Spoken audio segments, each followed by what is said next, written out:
श्री स्वामी समर्थ. स्वामींचा आशीर्वाद या चॅनेलवर आपले स्वागत आहे. स्वामी आपल्या सर्व चांगल्या इच्छा पूर्ण करोत ही स्वामींच्या चरणी प्रार्थना. तर बघा, गुरुवारी म्हणजेच 25 जानेवारी 2024 रोजी आहे पौष पौर्णिमा. या दिवशी अनेक वर्षानंतर अनेक योग तयार होत आहेत. या दिवशी सर्वार्थसिद्धी योग, अमृतसिद्धी योग, त्याचबरोबर या दिवशी गुरुपुष्य अमृत योग सुद्धा आहे. गुरुवारी पुष्य नक्षत्र येते तेव्हा गुरुपुष्य अमृत हा योग तयार होतो. हा योग आपल्या जीवनात यश, कीर्ती, ऐश्वर्य घेऊन येतो. तर बघा, काही सेवा असतात त्या आपण पुष्य नक्षत्रावर केल्या जातात. ज्या सेवा केल्याने माता लक्ष्मीची आपल्यावर कृपा होते. तर बघा, आपल्या प्रत्येकाच्या आयुष्यात काही ना काही अडचणी असतात. कुणाचा व्यवसाय चालत नाही, व्यापार उद्योगामध्ये अडचणी येत आहेत, किंवा नोकरीमध्ये काही अडचणी असतील, घरात पैशाची चणचण आहे. अशा अनेक अडचणींसाठी आपल्याला या गुरुपुष्य नक्षत्रावर एक उपाय करायचा आहे. तर तो असा कोणता उपाय करायचा आहे तो आज आपण व्हिडिओमध्ये पाहणार आहोत. तर व्हिडिओ नक्की शेवटपर्यंत पहा. तर बघा, गुरुवारी पुष्य नक्षत्र, पौष पौर्णिमा आणि शाकंभरी पौर्णिमा सुद्धा आहे. तर या दिवशी आपल्याला कुलदेवतेची सुद्धा सेवा करायची आहे. या गुरु पुष्य नक्षत्रावर आपल्याला माता लक्ष्मीची अत्यंत प्रभावशाली सेवा करायची आहे. तर बघा, गुरुवारी पुष्य नक्षत्र हा योग 8:16 चालू होऊन तो दिवसभर असणार आहे. या दिवशी दिवसभरात आपण सेवा कधीही करू शकतो. गुरु पुष्य नक्षत्रावर केलेल्या सेवा खूप प्रभावी ठरतात. माता लक्ष्मी आगमनाचा हा दिवस मानला जातो. तर या दिवशी आपल्याला 12 फुलवातींचा उपाय करायचा आहे.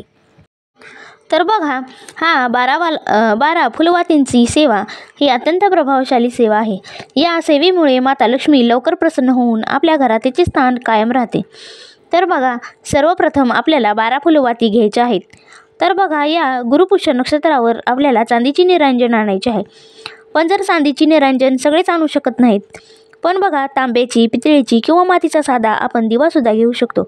शेवटी आपला भाव महत्त्वाचा असतो आणि आपण ती सेवा किती मनापासून करतो हे महत्त्वाचे असते. तर बघा, गुरुवार पुष्य नक्षत्र या योगावर सर्वप्रथम आपल्याला तो दिवा घ्यायचा आहे आणि माता लक्ष्मीची पूजा करून माता लक्ष्मीचे स्मरण करायचे आहे. आणि दिव्यामध्ये आपल्याला गाईचे शुद्ध तूप घ्यायचे आहे.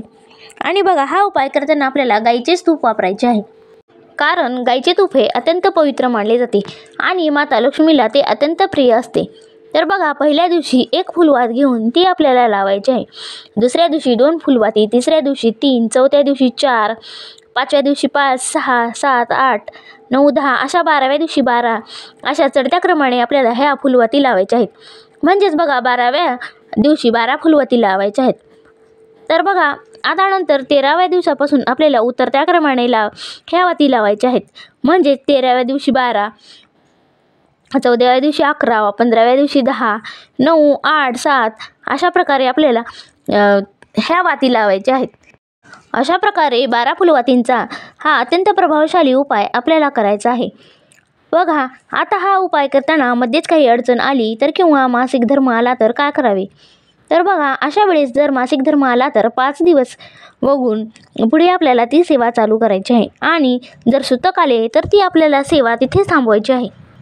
त्याचबरोबर बघा, ही सेवा जर तुम्ही संकल्पयुक्त करणार असाल तर मांसाहार पाळायचा आहे. आणि संकल्पयुक्त सेवा म्हणजे ज्या गोष्टीसाठी आपण ही सेवा करणार असाल किंवा आपली काही अडचण असेल त्या अडचणीसाठी संकल्प करून जर ती सेवा तुम्ही चालू करायची असेल तर तेवढ्या दिवसाचा संकल्प करून आपल्याला ही सेवा चालू करायची आहे.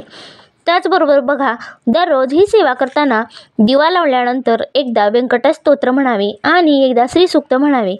त्याचबरोबर 16 वेळा विष्णू गायत्री मंत्र आणि लक्ष्मी गायत्री मंत्र सुद्धा आपल्याला म्हणायचा आहे.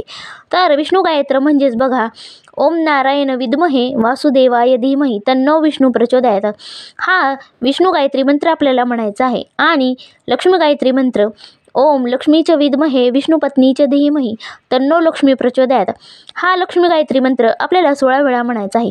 तर बघा, या जर तुम्ही सेवा मनापासून केल्या तर नक्कीच आपल्यावर माता लक्ष्मीचा कृपा आशीर्वाद राहतो. घरातील दारिद्र्य दूर होऊन माता लक्ष्मीचा निरंतर वास आपल्या घरात राहतो. ज्या घरामध्ये माता लक्ष्मीची अत्यंत प्रभावशाली सेवा केली जाते त्या घरात कधीही दारिद्र्य येत नाही. पैशाबाबतीतल्या सर्व समस्या दूर होऊन पैशाचा ओघ हा निर्माण होतो. तर बघा, या गुरुपुष्य अमृत योगावर जर तुम्ही ही माता लक्ष्मीची अत्यंत प्रभावशाली सेवा जर तुम्ही चालू केली तर ज्या गोष्टी तुमच्या नशिबात नसतील त्यासुद्धा गोष्टी तुम्हाला मिळतील आणि ही सेवा माता लक्ष्मीची अत्यंत प्रिय आणि प्रभावशाली सेवा आहे. तर या गुरुपुष्यामृत योगावर ही महत्त्वाची सेवा आपल्याला करायची आहे. त्याचबरोबर बघा, आजच्या व्हिडिओमधील माहिती तुम्हाला कशी वाटली हे नक्की कमेंट करून सांगा व आपल्या स्वामींचा आशीर्वाद या चॅनलला सबस्क्राईब करा. श्री स्वामी समर्थ.